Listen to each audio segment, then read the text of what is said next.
السلام عليكم. لا تنسوا الاعجاب بالفيديو والاشتراك في القناة تشجيعا لنا لنستمر بنشر المزيد ان شاء الله.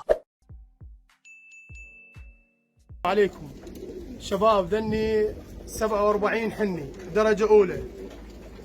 الطيور قوية بس هسه حاليا هي مشلعة، الطير بس وسطحها ما تنفك، واللي يريدها احنا خدام وراح نحط رقمنا عليها هنا، واللي يجي يشوفها بخير ويدلل. الطيور جاي تشوفوها بعينكم، جاي نصورها لكم واحد واحد درجة أولى.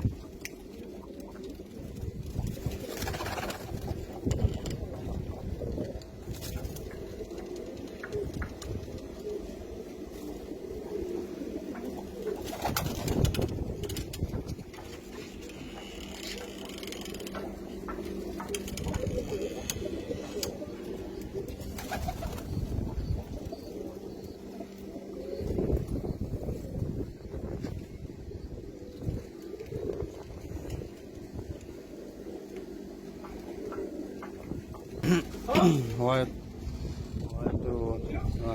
راح قدامكم.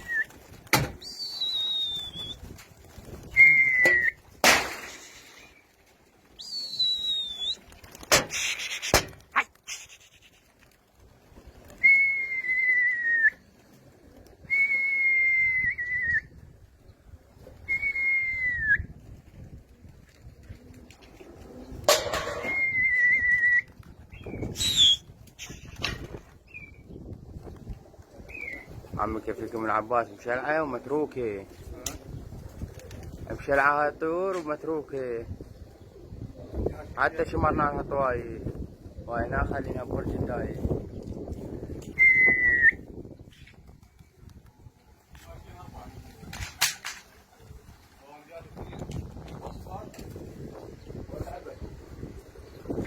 زوج بولنديات واصفر وشعل بسود وكلها مفولة، والطيور اكثرها شعال شيل، ما بيها 3 إلى 4 ينفصلون.